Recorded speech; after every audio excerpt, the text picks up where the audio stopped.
One of the first games to come out in 2025 was Obsidian Entertainment's action role-playing game Avowed. The game is set in the world of Eora, which is in the same universe as Pillars of Eternity.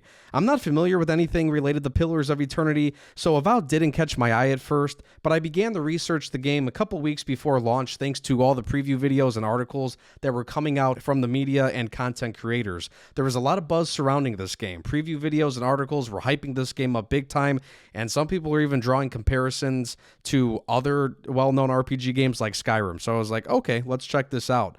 But then on the other hand, there was some drama in regards to the game being called woke due to comments and actions made by the developers, along with some of their game design decisions. Honestly, I blocked all of that out because when I was watching gameplay footage of this game, I was locked in on how fun the game looked. The graphics and the world design looked great, and then the combat just looked awesome. I was so intrigued watching other people play with different builds and varieties. Like one guy was running around with a magic wand in one hand and then a pistol in the other. I thought that was awesome. And just seeing all these different ways you could fight and build up a character really made me want to check out this game. So the world and gameplay had me locked in. But what about the story? The story sounded good enough to try the game out on Game Pass. So I did, and I could tell you after spending about 50 hours or so to beat the game, it's nothing like Skyrim, and that story definitely left a lot to be desired. But the gameplay and character building was where the game truly shined, and I personally think the game is worth playing, and I will tell you why in today's video.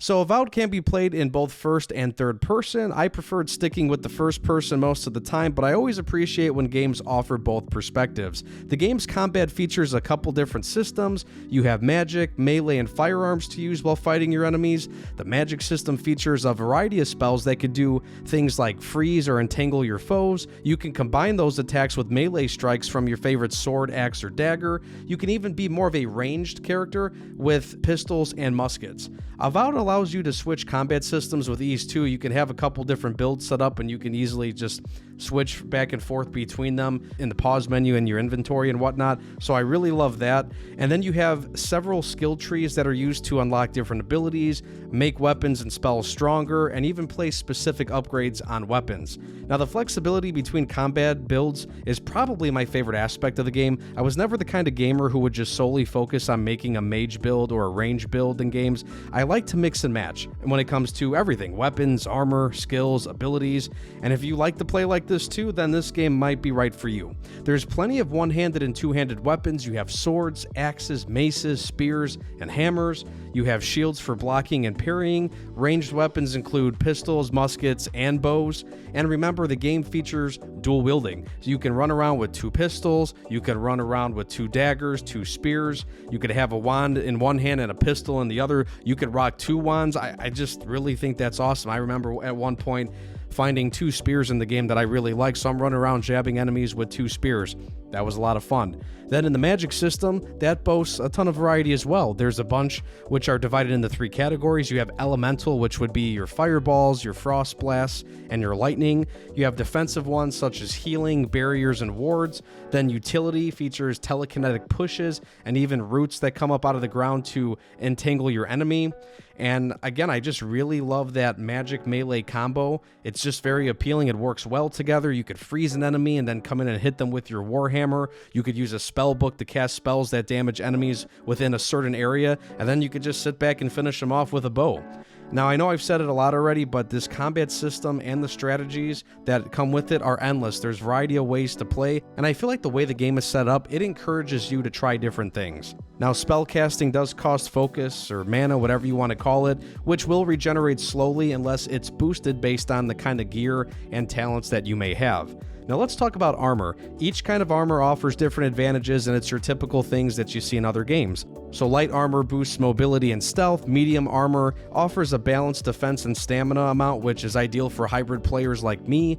Heavy armor, of course, gives you the best protection, but it does slow your movement down and you drain stamina faster. Oh, and one more thing to mention is that you can choose to wear one set of armor that appears visually while wearing something else that gives you those protections and advantages with abilities or whatever comes with it. So I love games that do this, and this game is perfect with it. Now, this game does feature crafting and upgrades. You will need to gather materials like wood, ore, leather, and rare monster items in order to upgrade your stuff. Upgrading gear allows you to increase your damage and defense, and these upgrades will allow you to burn enemies, slow them down, drain their stamina, things like that, but finding resources can feel tedious at times. I have seen others complain about this, and I do kind of agree with them. It's not easy to find the exact resources you need, and some of them, or most of them, can really only be found in specific explorable zones. Now let's talk about the world and story next, as this is kind of where I could finally address more of my complaints. So again, the game is set in Eora, which is in the same world as Pillars of Eternity. You play as the envoy from the Adiran Empire. You have been sent to the Living Lands to investigate and stop a mysterious plague called the Dream Scourge, which is a supernatural corruption that drives people and creatures mad, along with ruining the land itself. You start the game by getting shipwrecked on a little island, which is used as a tutorial to teach you how to play the game and gives you a little taste of what the gameplay offers and other elements. Then you finally make it to the port city of Paradise, and you find out that there are a lot of issues taking place in the Living Lands. You got the Dream Scourge that's spreading, but the Empire is also clashing with the native inhabitants of this land. As the envoy, you need to mediate between rebel groups, the Empire, and the Steel Garrote. Now, the Steel Garrote is a militant religious order who wants to get rid of all the chaos in the Living Lands, but then shit hits the fan when you are assassinated by rebels while walking around the city. You die but are brought back to life by a god who you meet in death. The god revives you in exchange for helping destroy the Dream Scourge, so you are now living again, which allows you to continue on with your quest and also find out who murdered you and work with these different factions and help them figure out who's going to fight for power and win in Paradise. And this god will continue to speak with you periodically throughout the game. Now, Avowed is not a fully open world game. I kind of hinted to this a little bit ago. The game features a couple of explorable zones. They each look different and they offer different vibes. There's towns and some places of interest to check out. And honestly, it is a pretty game for the most part. Some areas aren't as pretty, but it's by design for the world.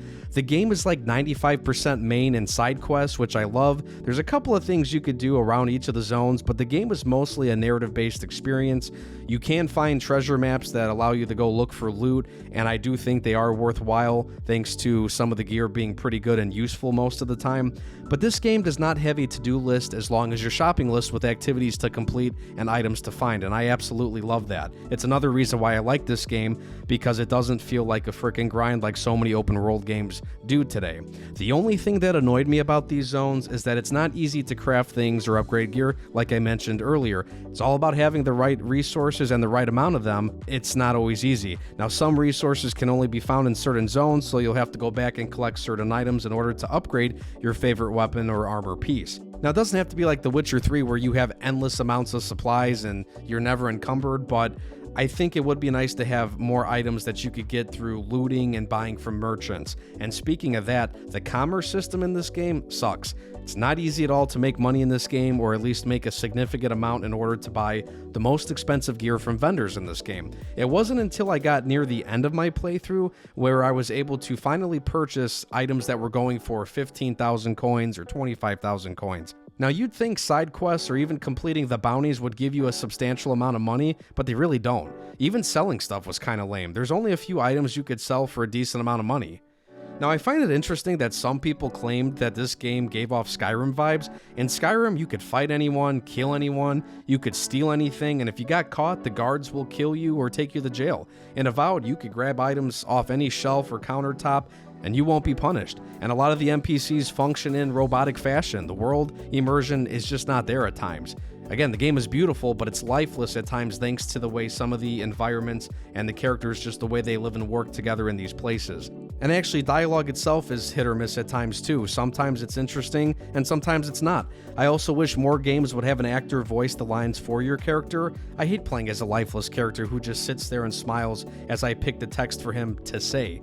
And part of the reason for this is because when you are creating your character at the beginning of the game, you could select different backgrounds that give you little boosts in other areas. Like, for example, I picked one that made me more intelligent and scientific, so it did provide me with some unique dialogue choices that helped me talk to characters and sometimes solve issues or get through things a little bit quicker because my character kind of knew about the Dream Scourge and some other technical elements and terminology. Now, picking that background for my character would feel even more rewarding if I could actually hear my character speak. Maybe he would sound more knowledgeable. Maybe he would sound like a freaking nerd. Maybe he would sound dumb if it's in a situation that my character is not well versed in. Or maybe he sounds cocky because he is scientific and, snob-nosed with being intelligent on whatever the topic or the situation is. Reading text and looking at blank stares for the entirety of the game is getting old, and not only this game, but in the game industry as a whole, especially in games that have voice acting for literally every other character in the game.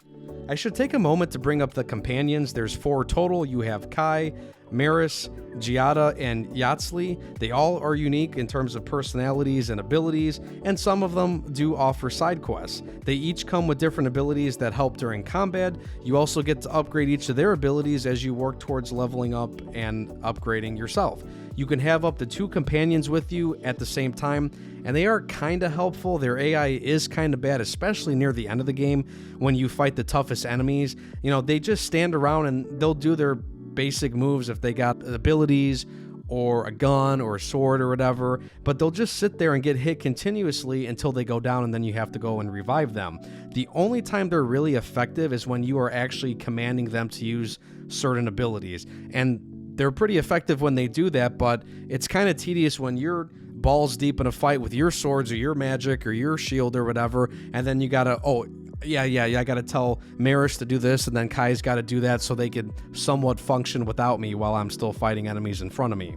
Now, Avowed's story just unfortunately doesn't hit at times. You spend most of the game investigating the source of the Dream Scourge, while also trying to figure out who exactly this god is that's bound to you. It takes a long time to get these answers, and it just feels like you are exploring ruins, caves, and camps while fighting enemies and listening to all this dialogue that doesn't always make complete sense.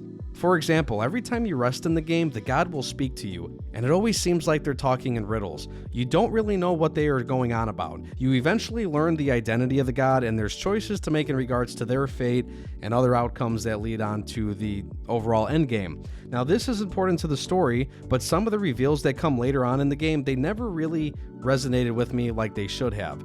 There are also some major moments in this game that don't land the emotional punch that they should. Here's a couple of examples. Around the middle of the game, an entire city gets destroyed. All the important people that you used to talk to inside the city, well, they're now outside the city still alive. You could talk to them, and obviously they're upset and whatnot, but there's no major casualties. Hell, I don't even remember anybody dying. I didn't hear them talk about people perishing in this attack. And I later learned that it's possible to stop the attack from happening. The city was attacked by the Steel Garrote. I never even knew that was possible. And I don't think it came from another quest. I think it was literally you just had to go to a certain area and fight the soldiers before the attack. Now, this bothered me because losing that city means you lose access to some of the merchants and the bounties and the side quests that are in there. I don't even know if I ended up missing out on any quests because of this. So the destruction of this city should feel like an enormous loss, but it doesn't.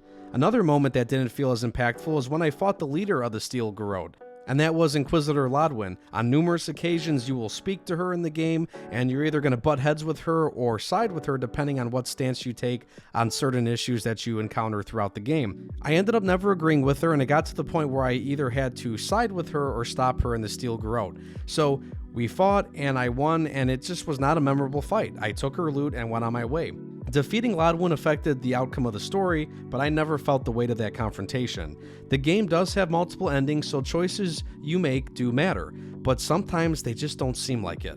One more thing, part of the character's origin story is that you are a godlike, so your character is a person born with divine markings and abilities that come straight from the gods. Usually one god chooses you and sticks with you. So when you are making your character at the beginning of the game, you are presented with godlike appearance options. Now these come in the form of facial and hair features, and these features literally make you look like you have plants and fungi growing out of your head.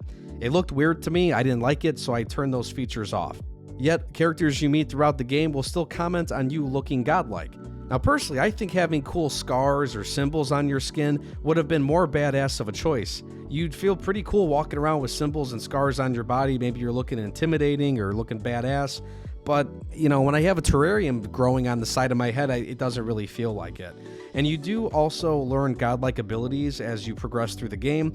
Some are helpful, but I never really found myself really wanting to use them in every battle. And to be honest with you, they could pass off as regular abilities that you can unlock and upgrade as you play as well, along with the other stuff in the regular skill trees. The healing abilities were the only ones that really stood out because I could heal myself, or I could automatically heal my companions if things are getting crazy and they're almost dead and I'm almost dead. So that was cool, but some of the other ones, they were eh. Avowed is nowhere near being a contender for 2025 Game of the Year, and it's not one of the greatest RPGs either, but the game is still fun to play. The combat is super fun and provides a ton of different ways to play. I understand some of the developers at Obsidian made it hard to play this game with some of the things they have said and done leading up to the game's launch, but when you just solely focus on the game itself and cut out all the social media bullshit, it's a decent experience. I think it's possible to enjoy games that are just mid or average. For me, it always comes down to one of two things. If the gameplay isn't the best, then the story itself must be strong. If the story is lackluster, then the gameplay must be fun. Avowed falls into the second option here, and I think that's okay. This is a fun world to explore and fight in. The story is decent enough to get you through at least one playthrough. This is a low-key, semi-open world game, and it's fine. I needed a game like this, a game that didn't require 100+ hours to complete and give me 20 different things to do while running around the world completing the main and side quests. Avowed is not a must-play, but it is worth your time if you are genuinely interested in playing it. Thanks for watching the video. Please check out the rest of the channel, and take care.